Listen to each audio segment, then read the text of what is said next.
नमस्कार, मैं अजय साहनी स्टार अपने एसएमएस यानी समाज मंथन समाचार पर पुनः एक बार आप सभी का स्वागत करता हूं, अभिनंदन करता हूं।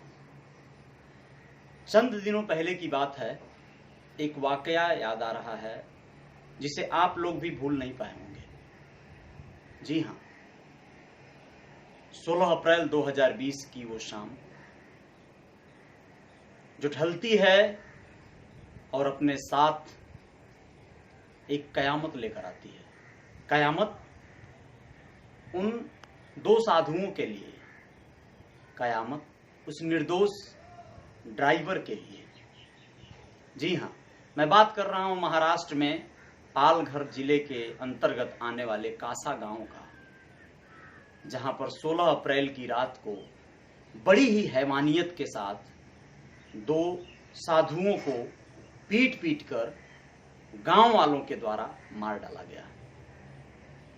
उस नृशंस अमानवीय हत्याकांड को पूरा देश टेलीविजन पर तमाम चैनलों पर अपने अपने हिसाब से देखा होगा। एक दो दिन बाद वायरल हुई इस खबर को लोगों ने देखा। हृदय विदारक घटना होने के नाते हर कोई दांतों तले अंगुलियां दबा लिया कि इतनी नृशंस निर्मम हत्या कैसे की जा सकती है। हैवानियत की हद हो गई, सारी हदें पार कर गई, मानवता शर्मसार हो गई। दोस्तों, मैं भी इस खबर को टेलीविजन के माध्यम से, समाचार चैनलों के माध्यम से देख पाया, और जब देखा तो यकीनन आंखों में आंसू आ गए, हृदय कष्ट से भर गया। जोगेश्वरी उपनगर है मुंबई का, अंधेरी और राम मंदिर स्टेशन के बीच में। जोगेश्वरी ईस्ट में हनुमानगढ़ी मंदिर है, वहां पर ये साधु रहते हैं, पूजा पाठ करते हैं लोगों के बीच, जैसे भी अपना ये इनका कार्य दिनचर्या चल रही होती है। इनके गुरु जो सूरत में किसी आश्रम में रह रहे हैं, उनकी मृत्यु हो गई रहती है, उनकी अंत्येष्टि में इन लोगों ने जाने का मन बनाया रहता है। मैं कहता हूं कि चाहे आगे उनकी जो भी योजना रही हो, वो अपने गुरु की अंत्येष्टि में जाते, वहीं ठहर जाते या वहां से कहीं और जाते।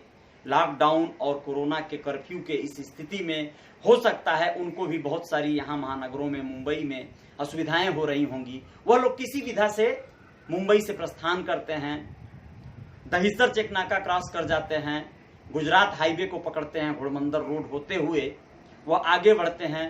विरार फाटा या चेकनाका, मरोल चेकनाके के पहले पालघर जो उपनगर आता है, हाईवे से सटा हुआ एक चेक पोस्ट पड़ता है। पुलिस कर्मियों के द्वारा वहां पर उन्हें रोक लिया जाता है और कहा जाता है कि आप नहीं जा सकते, कर्फ्यू लगा हुआ है और लॉकडाउन है, इसलिए आप नहीं जा सकते। वह लोग अनुनय विनय करते हैं, जाना चाहते हैं, लेकिन पुलिस की सख्ती के नाते वह लोग वहां से मुड़ जाते हैं। लेकिन कुछ ही दूरी वापस आने के बाद उनको ऐसा लगता है कि कोई रास्ता निकालना चाहिए और हमें जाना चाहिए, किसी भी तरह जाना चाहिए। वह लोग कुछ ठहरते हैं, ग्रामीणों से पता करते हैं, राहगीरों से कि यहां से कोई रास्ता अंदर अंदर है क्या, और उन्हें कोई व्यक्ति बताता है कि यहां से अंदर से कच्चे रास्ते हैं, कच्ची सड़कों जैसा है कुछ, आप आगे निकल जाओगे। वह लोग कासा गांव का रुख करते हैं। कासा गांव से होते हुए जो सड़क निकल रही होती है, आगे ग्राम वासियों के द्वारा कई जगहों पर, ऐसे रास्तों पर जो आदिवासी क्षेत्र कहे जाएंगे, गांव के लोग हैं। महाराष्ट्र के गांवों की जो स्थितियां हैं दोस्तों, वह उत्तर प्रदेश और बिहार के गांव जैसे ही लोग हैं। यहाँ पर महाराष्ट्र में महाराष्ट्रियन बोली बोली जाती है, मराठी बोली बोली जाती है, आप लोग जानते होंगे। और मराठी बोली जो आदिवासी क्षेत्र है या ग्रामीण क्षेत्र है महाराष्ट्र के, वहां पे प्योर मराठी ही बोली जाती है। हिंदी भाषी लोग उधर कम होते हैं, और होते भी हैं तो वो आपस में हिंदी बोलते हैं, बाकी महाराष्ट्रियन लोग उनसे भी मराठी में ही बात करते हैं। कासा गांव की जो बॉर्डर लाइन पड़ती है, सीमा पड़ती है, वहां पर उन्हें दो चार कुछ लोग जो एक तरह की अपनी पर्सनल चेक पोस्ट बनाकर बैठे हुए हैं। मैं यहां से आप लोगों को अपने शब्दों में, अपनी शैली में थोड़ा सा परिवर्तन मैं दिखाना चाहता हूं। मैं आप लोगों को एक ऐसा दर्शन कराना चाहता हूं जिसने इस बड़ी घटना को अंजाम दिया। वहां पर जो हुआ, मीडिया ने जो आपको दिखाया, उससे हम और आप सब मर्माहत हुए। मैं उन्हीं लोगों में से आता हूं जो देश में इस तरह की कोई भी घटना घटित होती है, चाहे वो हिंदू के साथ हो, मुसलमान के साथ हो, तो मैं मानवता के साथ रहना चाहता हूं, इंसानियत के साथ रहना चाहता हूं। जब शंभू रेगर नाम का व्यक्ति कभी किसी मुसलमान को जलाकर काट कर मार डालता है, तभी भी मैं उतना ही मर्माहत होता हूं। जब कभी कोई गोमांस ले जाने के आरोप में किसी की मॉब लिंचिंग करता है कोई हिंदू वर्ग, कोई एक अल्पसंख्यक वर्ग के साथ, तो भी मैं उतना ही मर्माहत होता हूं जितना कि इन दोनों साधुओं के साथ हुई नृशंस हत्या के दौरान हुआ हूं। आप सबको पता होगा दोस्तों, इस समय इस केस पर सीआईडी जांच चल रही है, सीआईडी लगी हुई है, जांच कर रही है, पड़ताल कर रही है। कुछ ही समय बाद अगर मामला कुछ पेचीदा रहा तो आप सब जानते हैं ये मामला भी सब पूरा देश भूल जाएगा। पुलिस अपने तरीके से ढुलमुल कार्रवाइयां करती रहेगी, 2 इंस्पेक्टर 2 सिपाही जो भी सस्पेंड हुए हैं, तो ये सब औपचारिकताएं हैं। वहां एक्चुअल में हुआ क्या होगा वो मैं आप लोगों को बता देना चाहता हूं। दरअसल 2-4 लोग बैठकर वहां पर ताश पत्ता या अपना गांजा भांग शराब दारू पी रहे होंगे, यानी वो अपने कासा गांव के बॉर्डर कोई रखवाली में बैठे रहे होंगे। इन साधुओं की गाड़ी कासा गांव के बॉर्डर पर पहुंची होगी जहां पर ये लोग अपनी बैठक जमाए होंगे, 2-4-5 लोग। ये गांव के वो लोग रहे होंगे जिन्हें संभ्रांत लोग भी कहा जा सकता है, कुछ मनबड़ लोग भी कहा जा सकता है, कुछ गुंडे टाइप के लोग, कुछ नेता टाइप के लोग, सरपंच तक, कोई भी, यानी एक ऐसा कोई व्यक्ति वहां रहा होगा जिसके कहने पर 50 लोग इकट्ठे हो जाएं पल भर में। आप समझिएगा, यानी वह कोई व्यक्ति रहा होगा। मैं आप लोगों को दावे के साथ कह सकता हूं 101 लोगों को गिरफ्तार किया गया सेम डे, जिस दिन यह घटना हुई उसके ठीक दूसरे दिन तक 101 लोगों को पुलिस ने गिरफ्तार किया। यकीनन दोस्तों उन 101 लोगों में से कोई असली दोषी नहीं होगा। वो भीड़ है, वो भीड़ जो आप लोगों को टेलीविजन स्क्रीन पर दिखाई दी, जो उन साधुओं को, संतों को निर्मम तरीके से पीटती हुई दिखाई दी, उन लोगों से उन साधुओं का कोई बैर, कोई दुश्मनी, कोई वास्ता नहीं है। वह एक ऐसा आक्रोश है, वो पीटने का जो उन्माद है, वो एक अजीब सी पहेली है, उसे आप समझ जाएंगे पल भर में। अभी मैं आप लोगों को समझा दूंगा, इस पूरे रहस्य से पर्दा उठ जाएगा। आप लोग यकीन मानिए, वह हत्या वह किसी भी द्वेषवश नहीं हुई है, वो सिर्फ एक अहंकार में हुई है, वह सिर्फ चापलूसी में, चाटुकारिता में हुई है, किसी के लिए हुई है, किसी के लिए, किसी के सम्मान के लिए। जी हाँ दोस्तों, मैं आप लोगों को दावे के साथ कह सकता हूं कि वहां पर 2-4-5 लोग पहले रहे होंगे उस चौकी, जिसे वो लोग अपने गांव के बॉर्डर लाइन पर चौकी बनाए होंगे। वहां 2-4-5 लोगों से इन साधुओं की कहा सुनी शुरू हो गई होगी। ये लोग कहे होंगे हम लोगों को जाना है भाई, ऐसी ऐसी बात है। वो लोग कहे होंगे नहीं जाना है। रोकने का प्रयास हुआ होगा, डाकू चोर बदमाश वो भूल जाइए। अरे उन आदिवासी, उन भंगियों के घरों में कौन सा खजाना गड़ा हुआ है जो ये साधु बन के गए थे लूटने। मैं यहां तक कह सकता हूं, ऐसी कोई बात नहीं है। वो अगर हिंदी भाषी न होते, आप लोग देख लीजिएगा, वो साधुओं का जब पड़ताल होगा तो वो लोग किसी और लैंग्वेज के निकलेंगे, वो मराठी भाषी नहीं रहे होंगे। मराठी भाषी यदि होते तो ये समस्या उनको नहीं होती। वो हिंदी भाषी साधु रहे होंगे, हिंदी बोलते रहे होंगे, बिहार के, उत्तर प्रदेश के या अन्य किसी स्टेट के रहे होंगे वो लोग। वह लोग हिंदी में बात करना शुरू किए होंगे और इन लोगों से निवेदन शुरू किए होंगे, गांव के उन 2-4-5 लखैरों से जो अपने आप को वहां पे डॉन बनते हैं। पूरे गांव के मूवमेंट को वही लोग चलाते हैं, बदमाश होते हैं वो। महाराष्ट्र के गांव गांव में आपको ऐसे तमाम लोग देखने को मिल जाएंगे जिनके बारे में आप अंदाजा नहीं पाएंगे कि उनकी जड़ें कहां तक गई हैं नीचे। वो ऊपर से आपको सॉफ्ट दिखाई देंगे, अलग तरह का लकदक दिखाई देगा, नेता दिखाई देंगे, लेकिन जैसे ही उनसे बातों में गर्माहट शुरू होगी, बात बिगड़ेगी, तो वो अपने असली औकात पे आ जाएंगे, वो अपने रंग में आ जाएंगे और वो भीड़ जुटा लेंगे। जी हाँ, यही हुआ होगा उन साधुओं के साथ।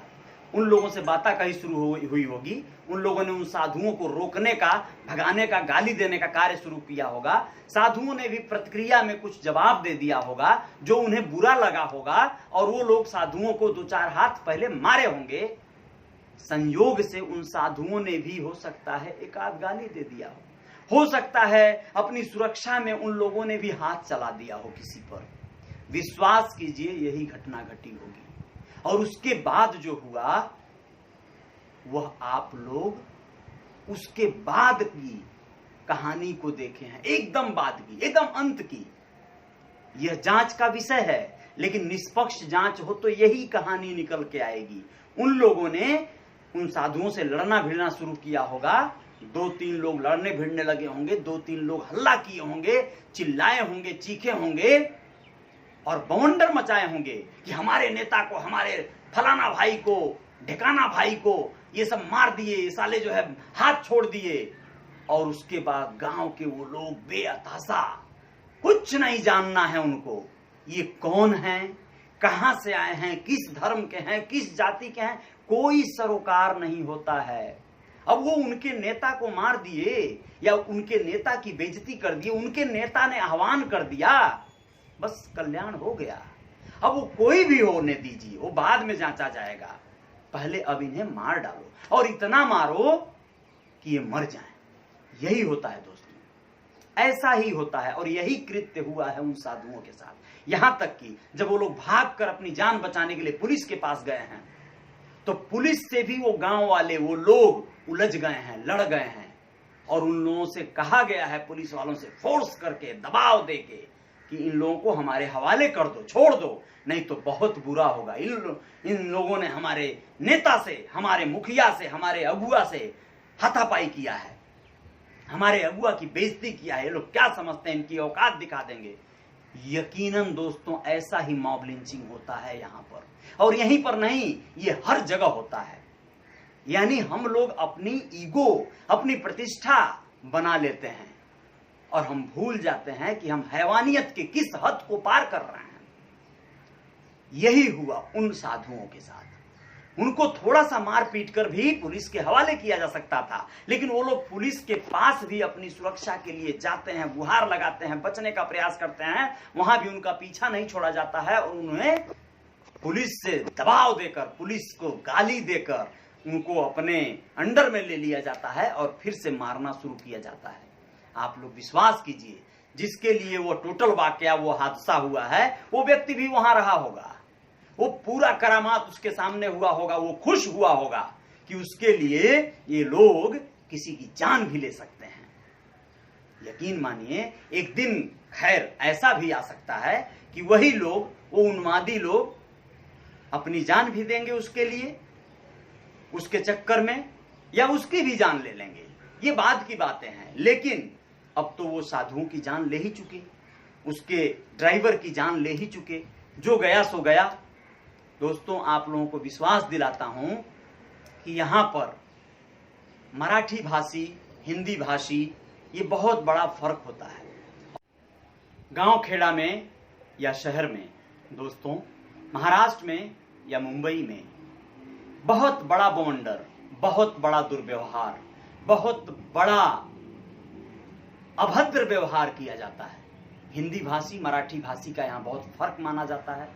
यहाँ पर लोगों को जैसे ही पता चलता है कि ये कोई बाहरी है, तो उसके साथ उनकी लैंग्वेज, उनकी शैली, भाषा शैली सब बदल जाती है।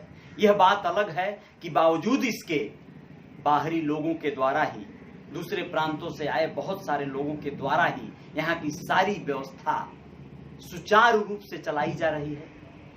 बावजूद इसके यहाँ पर हमेशा हर समय इस तरह की वारदातें होती रहती हैं। बहुत सारी घटनाओं का तो पता भी नहीं चलता है। बहुत सारे लोग ऐसे हैं जो सारा त्रासदी झेलकर मारे जाते हैं, पीटे जाते हैं, और वो अपनी पुलिस में रिपोर्ट और कंप्लेन भी नहीं कर पाते हैं, क्योंकि पुलिस के द्वारा जो वहां पर हुआ वो यहाँ आए दिन प्रतिदिन किसी न किसी के साथ, अनेकों लोगों के साथ होता है। जी हाँ, पक्षपात, मराठी व्यक्ति से अगर आपकी कोई झगड़ा बवाल हो जाए, लड़ाई हो जाए, तो यह जान लीजिए कि पुलिस वाले आपसे पहले तो मराठी में बात करेंगे, सवालात करेंगे। यदि आप मराठी नहीं जानते हैं तो हिंदी थोड़ा बहुत बोलेंगे, लेकिन जो दूसरा पक्ष है, यानी जो आपसे जिससे झगड़ा विवाद हुआ है, यदि वो मराठी बोलता है तो दोनों मराठी में ही बात करेंगे। आपको समझ में ही नहीं आएगा कि आपके खिलाफ क्या हो रहा है। तो इस प्रकार तमाम तरह का दुर्व्यवहार होता है। पुलिस 100 में से 2-4 ऐसे हैं जो बहुत अच्छे हैं, बहुत बढ़िया हैं, वो अपना फर्ज, अपनी ड्यूटी निभाते हैं, लेकिन ज्यादातर पुलिस वाले ऐसे ही हैं दोस्त, जैसा आप लोगों ने वहां पर देखा। पुलिस वहां पर चाहती, उसे करना चाहिए था, गोली चार्ज कर देना चाहिए था उन लोगों पर, लेकिन ऐसा नहीं है, क्योंकि वो एक छोटी चौकी या छोटा सा वो ऐसी जगह रही होगी जहां पे 2-4 पुलिस रहते हैं और वो गांव वालों से घुल मिल जाते हैं, गांव वालों से परिचित हो जाते हैं, वो गांव वाले सब उनके परिचित रहे होंगे, तो वह उनके खिलाफ कोई कार्रवाई नहीं कर सकते हैं। जिसके वजह से वो पूरा बवंडर हुआ होगा, वो वहां पे रोज पुलिस के साथ बैठता उठता खाता पीता होगा, इसलिए उसके खिलाफ कोई कार्रवाई नहीं हो सकती है स्थानीय पुलिस के द्वारा।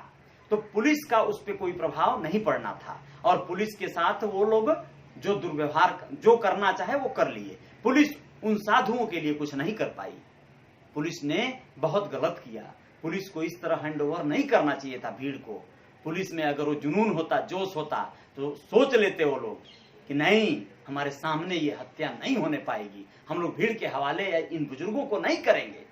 और मैं उन्हीं को नहीं, कोई भी होता वहां पर, कोई मुसलमान होता, ईसाई होता, सिख होता, कोई भी होता, इंसान होता, यहां तक कि जानवर को भी इस तरह से किसी के हवाले नहीं किया जा सकता है। चाइना में कोरोना पैदा करने के लिए तमाम जानवरों को जिंदा जलाकर, भून कर, काट कर, जीते ही दौड़ाकर खाते देखा गया। हृदय कांप गया, सबका दिल विदारक हो गया, हृदय विदारक हो गया। आप बताइए, यहाँ इंसानों के साथ वही दुर्व्यवहार किया जा रहा है। वो लोग निरीह पड़े हैं, उनको जो है मारा जा रहा है। दोस्तों, मैं यह बात, यह कहानी, यह स्टोरी आज कई दिनों बाद आप लोगों को इसलिए बताना आवश्यक समझ रहा था कि मैं चाह रहा था कि मैं इस पर सटीक रिव्यू दूं, इस पर सटीक विश्लेषण कर सकूं कि उनके साथ क्या हुआ होगा। वह भीड़ साधुओं को डायरेक्ट नहीं मार रही है, वो किसी के लिए मार रही है, किसी एक से हुआ होगा विवाद, और उसके लिए वो भीड़ उन लोगों पर टूट पड़ी है और पागलों की तरह उन्हें मारे जा रही है। ऐसा हर जगह वारदात होता है।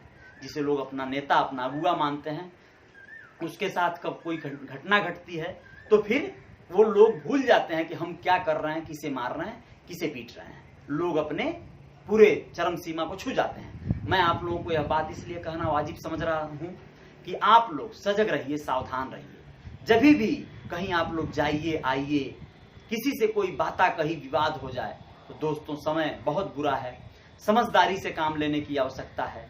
बचने का प्रयास करिए, अपने आप को बचाने का प्रयास करिए। लोगों से नाहक उलझ कर बात का बवंडर बनते देखिए यदि, तो तुरंत वहां से किनारा काटिए, तुरंत समझ जाइए, भांप जाइए कि बात का ये बतंगड़ बनाने में कसर नहीं छोड़ेंगे लोग, और अभी बड़ी संख्या आ जाएगी और आपके साथ मॉब लिंचिंग हो सकता है, आपको कई लोग मिलकर मार डालेंगे। तो ऐसे हालातों से आप लोग बचिए, बचकर रहिए और अपना काम कीजिए। प्रगति पथ पर जो है आप लोग दौड़ते रहिए। आप लोग अपने परिवार, अपने बच्चों के लिए कार्य कीजिए, समाज के लिए कार्य कीजिए, देश के लिए कार्य कीजिए। समाज मंथन समाचार में पुनः मैं कोई एक नई खबर, कोई नई जानकारी के साथ आप लोगों के बीच जल्द हाजिर होऊंगा। तब तक के लिए जय हिंद, जय भारत।